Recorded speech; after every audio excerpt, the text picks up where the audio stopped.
So the next step in this entire process will be to throw limiting reactants on top of all of this, which sounds a little bit scary. So if you want to, go ahead and transfer out of the class. Or the better option is to just take it one step at a time. These can be pretty long involved processes, but they're not super difficult if we just take it slow. So here we go. We have a problem. It says 20 grams of O2 react with 10 grams of H2 to form water vapor. If the reaction happened at 298 Kelvin and a pressure of 1.2 atm, what is the volume of the container the reaction happened in?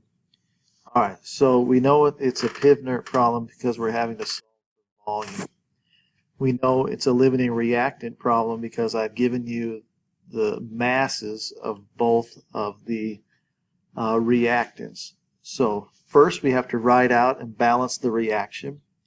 So it's just H2 plus O2. That's ugly. Let me try it down here.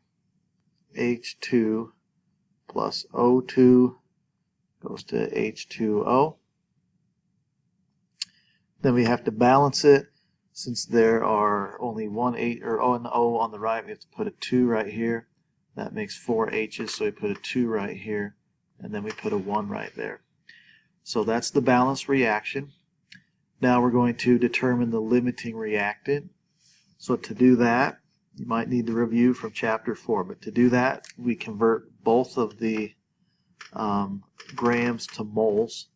So my oxygen, I'm going to take 20, and I'm going to divide it by 32, because remember it's 2 times its molar mass. And hydrogen, I'm going to take my 10, and I'm going to divide it by 2 times the molar mass, which is 2.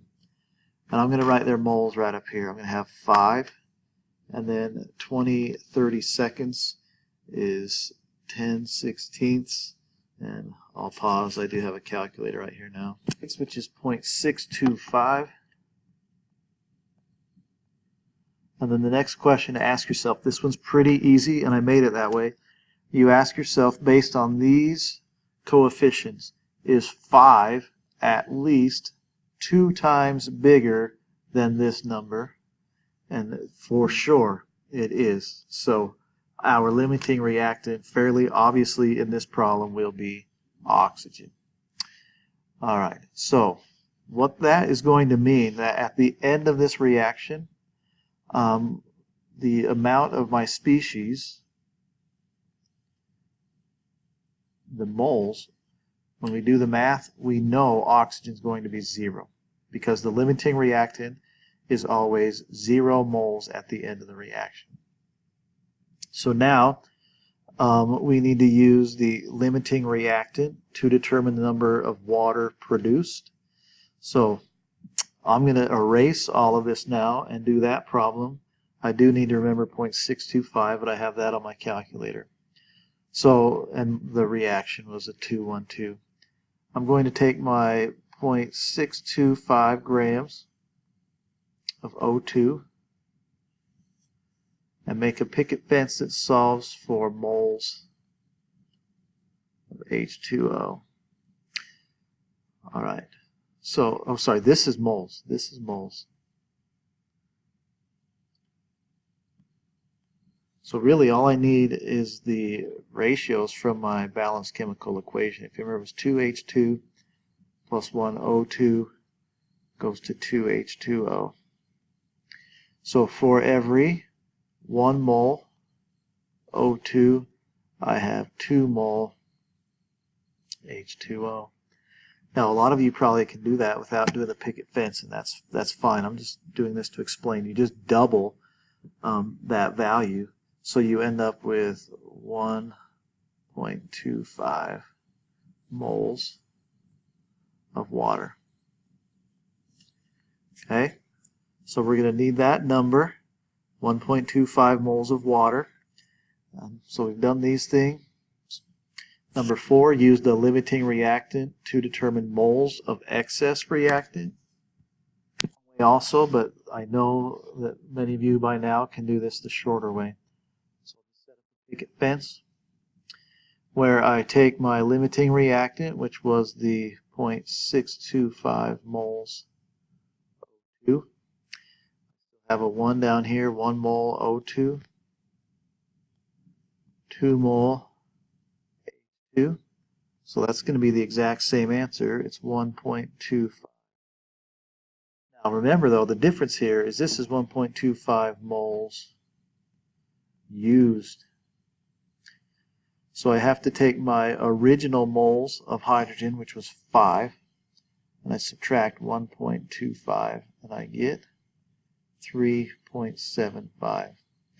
Now these two numbers right here, and then I shrunk this down, but right there, those are the total moles of the gases present at the end. And it's just going to add up to 5, which was the original amount of H, but that is just a coincidence. That's not a thing generally. So once we now have this, we do remember that. I reviewed that earlier. We add the moles together, and the volume will be equal to nRT divided by P. So volume will equal N, which is 3.75 plus 1.25. So that's 5. R is 0.0821. And T, I don't remember what I put this at. T was 298.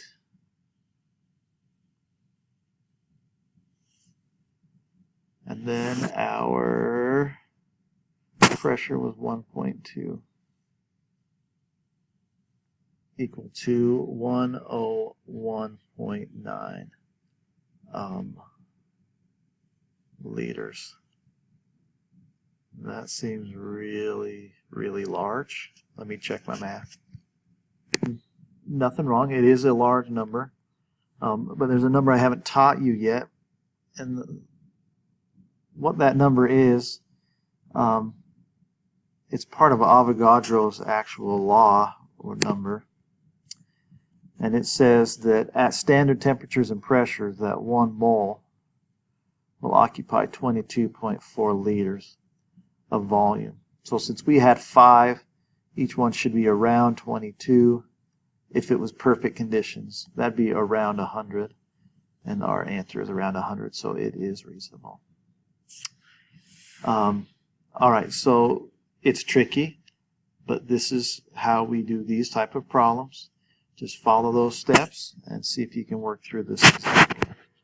So here is the example. I just wrote it out, and it's pretty ugly, but I'll read it to you. So what is the pressure in a 2-liter vessel? I forgot that part, but that's fine. When 8 grams of CH4 reacts with 10 grams of oxygen and is allowed to come to room temperature, 298 degrees Kelvin. Habits die hard. So make sure you write out in balance. It's CH4 plus O2. Remember that forms CO2 and H2O, and that'll be all gases. Good luck. So in this one, let me just add a new page real fast, and we'll talk about it in a minute. But this one, once again, you're going to have more gases than you did last time. You should have 3. So CH4, that'll be a gas, plus oxygen, that's a gas, forms CO2, that's a gas, plus H2O. We're going to call that a gas in this problem. So one of these will be your limiting reactant. So one of them will go to 0. But you're going to create moles of that, and then have one of these as your excess reactant as well. All right, so go ahead, try this problem, and I'll show you the solution to it. So please pause. 6 hours later, so hopefully this will make sense, and recording it won't be for you guys. All right, what I went ahead and did is I wrote out and balanced the equation, or reaction, and now I need to determine the limiting reactant. So I also went ahead and I converted these to moles. And if you'll look, the reaction says I need twice as amount of O2 as I do CH4. So if I look over here, this is my CH4. My marker tool is turned into an eraser icon that's huge, and I can't really see it on my finger, so this could be interesting. All right, so it's CH4, and over here is the O2. So we look at this number and we say, is this number twice as big as that number? The answer is definitely no. It's smaller than that number in the first place. So that means oxygen will be our limiting reactant.